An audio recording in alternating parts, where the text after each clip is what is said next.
This is USVI News, your Virgin Islands connection. Hi, everyone. Thanks so much for joining us for USVI News. I'm Emily Matson. On St. Thomas, the Office of Management and Budget has completed Social Security stipend distribution. The OMB completed the distribution of checks on St. Thomas and say the process is continuing smoothly on St. Croix and St. John. OMB has been distributing $500 stipends to more than 22,000 recipients in the territory who are seniors or disabled adults. It's money from the American Rescue Plan funding to help with the negative effects from the pandemic. On St. Croix, the distribution is taking place from 9 a.m. to 4 p.m. at the Agriculture Fairground, based on a staggered alphabetical process all throughout this week, which is expected to be completed by Friday. Recipients whose last name begins with S through Z can pick up their checks on Thursday, and any residents who were unable to pick up their checks on the allotted day will be able to do so this Friday, November 18th. On St. John, checks continue to be available for recipients at the Office of the Administrator in Cruz Bay. If you didn't pick up your check in person, the OMB is encouraging recipients to use the check by mail option to receive those Social Security stipends. To do so, send an email to arpa@omb.vi.gov with SSA stipend in the subject line. Provide your name, the last 4 digits of your Social Security number, your phone number, and correct address. Hundreds of U.S. Virgin Islanders applied for a loan program to make their homes more energy efficient. The Solar Plus Financing Pilot Program launched back in September to help residents transition their homes to renewable energy. The program is part of Governor Albert Bryan's initiative to make the territory more energy efficient and his commitment to transitioning the USVI to renewable energy sources. The initiative will provide low-interest loans for homeowners to install solar power and battery storage systems. I recently caught up with the director of the Virgin Islands Energy Office, Kyle Fleming, to learn more about just how much interest there was in this program and what the plans are moving forward. We anticipated a high demand for this program because we know that the appetite for renewable energy in the territory is one that has grown substantially. And I think especially since the 2017 storms in particular, we've seen a significant uptick in solar and particularly solar plus battery storage. I think prior to the storms, the reality of utilizing solar for savings was one that was well realized.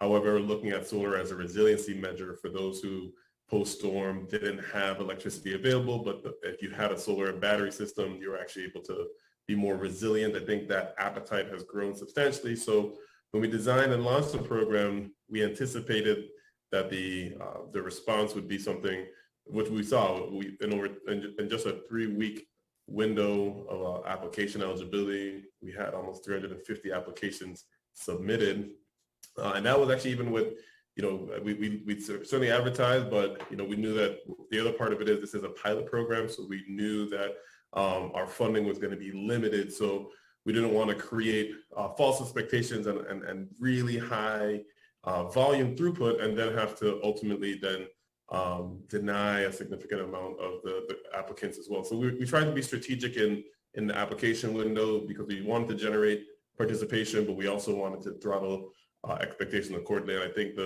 it worked well. People were very responsive. We had a lot of people who commented that the application process was straightforward and they were able to understand. We're getting up to $30,000 for either solar or solar plus battery. So we always like to differentiate. So some systems, depending on your usage and kind of energy profile, a solar standalone system may suit you well. On others, a solar and battery system. So the difference is, the cost can vary. So we're not expecting that every system is going to be $30,000. So we are hoping with the funding that we have to be somewhere between 70 and maybe 100 applicants that are successfully registered in the program and able to leverage the no money down, low interest 15-year loan to secure and deploy a renewable energy system on their property. Talk about the importance of the territory transitioning to more renewable energy. Yeah, so it's one of the things that we realize, and I think coronavirus put a real clear highlight on this. Supply chains are fragile, and despite the fact that we had established expectations on being able to have fuel delivered, food delivered, materials, vehicles. There are clear disruptions that can prohibit that. So it really, I think, highlights the fact that for us in a territory that we leverage the resources that are within arm's reach. Solar is clearly one that we know is abundantly available. Some people would say almost too much. I don't prescribe to that, but I think being able to leverage the available resources in solar, I think it's been really a no-brainer for us. I think it really starts shifting us towards a more reliable, more resilient community. That's also seen in the recent push from the administration and from the governor's standpoint and really trying to drive not just residential renewables, but utility scale renewables as well.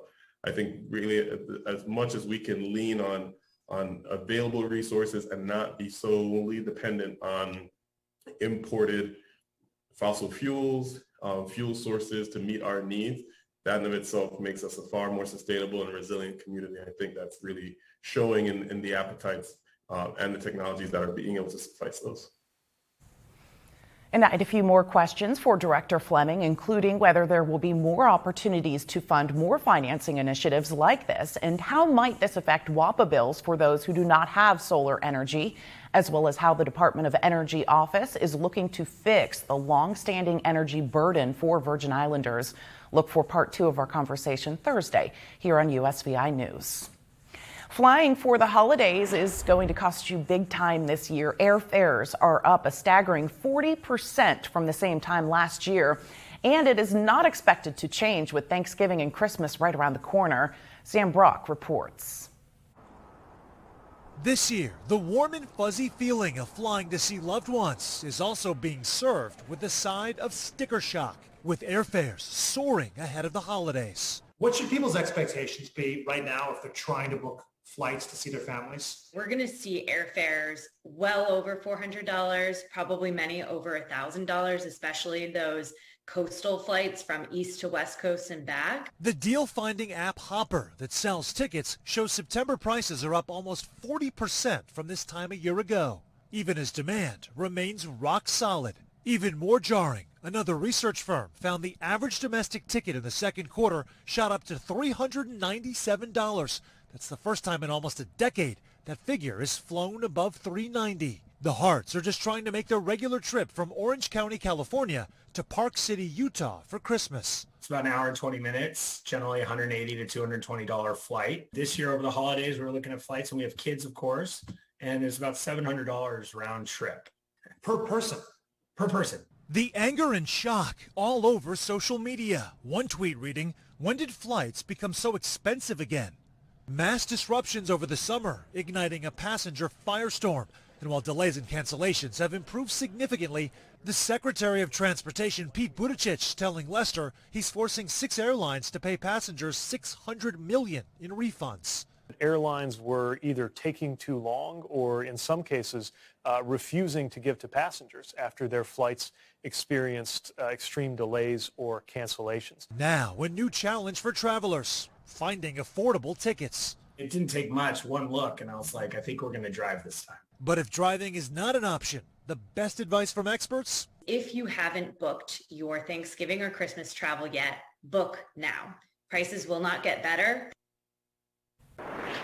Speaking of airlines, air carriers have refunded more than $600 million to hundreds of thousands of passengers for canceled or changed flights since the start of the pandemic. The refunds come as federal regulators crack down on a half dozen airlines they say skirted rules which determine when refunds are issued. The department is also issuing more than $7.2 million in fines against the 6 airlines for extreme delays in providing refunds to passengers. Most of the fines went to foreign-based airlines. Frontier Airlines was the only U.S. carrier to get fined in relation to refunds. As we hit midweek, COVID-19 case counts remain steady and continue with a downward trend. According to the VI Department of Health, there are currently 45 active COVID cases territory-wide, with 37 reported on St. Croix, 8 active cases on St. Thomas, and still no active cases reported on St. John. In other health news today, it's the most common mental health concern facing Americans. Millions suffer from anxiety in the U.S. While medication and therapy can help, those options may not be right for everyone. So here's more on new research which suggests there may be another option which may be equally effective.